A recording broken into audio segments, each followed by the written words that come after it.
Bienvenidos a Crónicas de los Fuertes.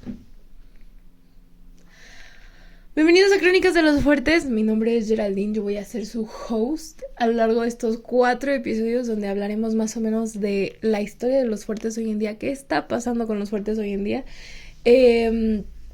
Sucesos bastante fuertes, icónicos tal vez, significativos que le han pasado a los fuertes. Pero obviamente antes de hacer esto, tenemos que hablar sobre el origen de los fuertes.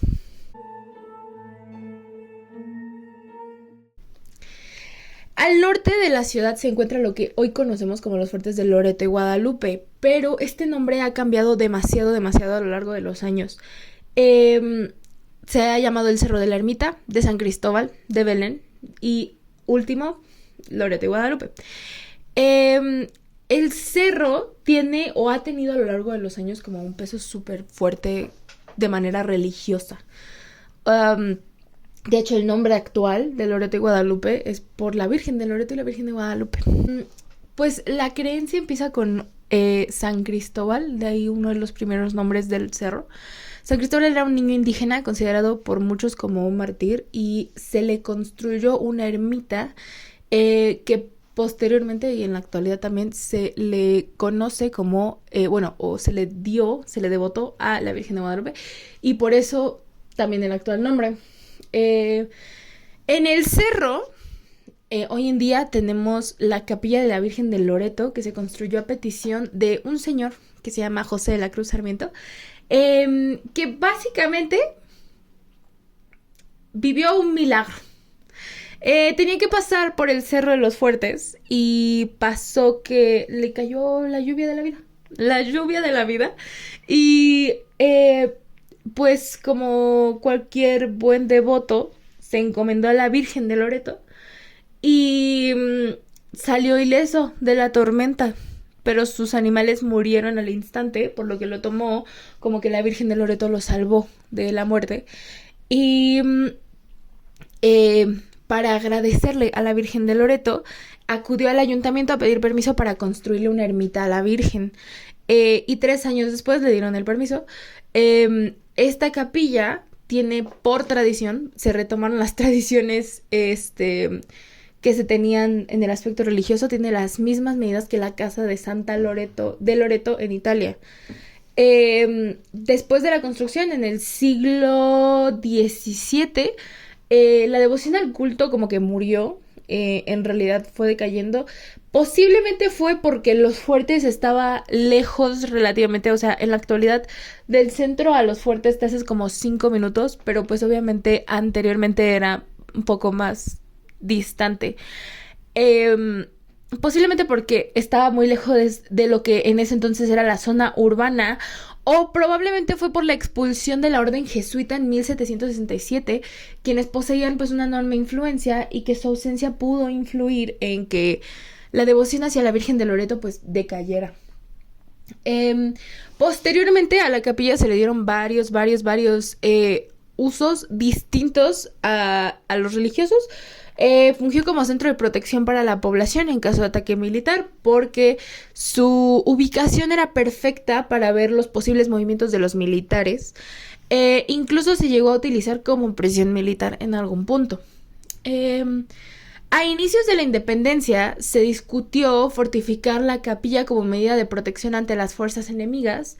Sin embargo, fue un accidente en el Colegio Carolino, lo que ahora es la UAP, el edificio Carolino, que aceleró este proceso. En el colegio básicamente se encontraba el cuartel de voluntarios donde se almacenaban grandes cantidades de pólvora y en un accidente la pólvora se encendió. Ahora, el Colegio Carolino literalmente está como a una calle de lo que es el ayuntamiento. O sea, que el Zócalo. Entonces, obviamente las personas se alarmaron porque, pues, no era seguro tener tan grandes cantidades de pólvora cerca de un lugar tan concéntrico de la ciudad, donde mucha gente acudía. Entonces, se decidió que se debía de mover este cuartel, el cuartel de los voluntarios, donde se guardaba la pólvora, a los fuertes que estaban más a las afueras de la ciudad. Y de aquí surgió la idea de militarizar y fortificar lo que era la capilla. Básicamente se desalojaron todos los objetos religiosos de la capilla para comenzar estas construcciones. En su explanada se pusieron cañones para proteger el fuerte y se rodeó de una fosa. Todavía hoy puedes ir a la capilla o a los fuertes y verlo porque se convirtió en museo, pero básicamente, según el ayuntamiento, lo que debía de tener era está rodeado por 4 muros muy gruesos, de más de 2 metros de altura desde la superficie del terreno, con aspilleras de una vara en toda su extensión, uniendo las extremidades de sus tapias con 4 pequeños bastiones semicirculares de la misma altura, a los cuales se les dio los nombres de San José, Santa Bárbara, Guadalupe y el Carmen. Esto es de acuerdo a la página del Ayuntamiento de Puebla. Bueno, en 1832 el fuerte comenzó a ver actividad militar cuando Santana, el fuerte como centro de operaciones militares contra el presidente Anastasio Bustamante, pues evidentemente Santana después se convirtió en presidente. Y luego, en el siglo XIX, las relaciones diplomáticas entre Estados Unidos y México se debilitaron por la pelea por el territorio de Texas. En 1847 y hasta 1848, Estados Unidos ocupó el fuerte de Loreto cuando México perdió Texas y una gran parte de su territorio.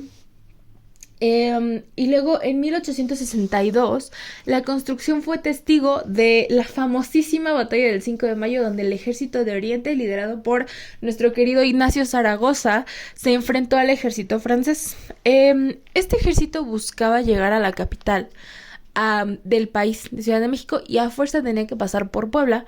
Entonces lo que se ideó fue que el ejército de Puebla lo detuviera. Con su gran victoria lograron detener al ejército francés y lo hicieron retroceder un poco, y también le dieron más tiempo al país de organizarse. Las actividades militares acabaron en 1867 para los fuertes de Loreto, con la derrota del general Manuel Noriega, quien lideraba el ejército de Oriente contra las tropas comandadas por el general Porfirio Díaz. Entonces, básicamente, y de las cosas así rápidas que podemos sacar, es que este cerro ha visto actividad religiosa y ahora también militar y ahora entretenimiento, y eso es lo que vamos a discutir a lo largo de estos 4 episodios. Este primero de religiones y militares, queríamos hablar un poco sobre esto que es la historia de los fuertes, para tener un contexto sobre pues qué eran los fuertes. Sin embargo, en los próximos 3 capítulos vamos a hablar sobre temas muchísimo más actuales, podríamos decir que modernos, controversiales sin lugar a duda, y que son de suma importancia que discutamos, especialmente si queremos hablar sobre el patrimonio de nuestra ciudad. Esto fue Crónicas de los Fuertes. Yo soy su host, Geraldine. Muchas gracias por ver. Nos vemos en el siguiente.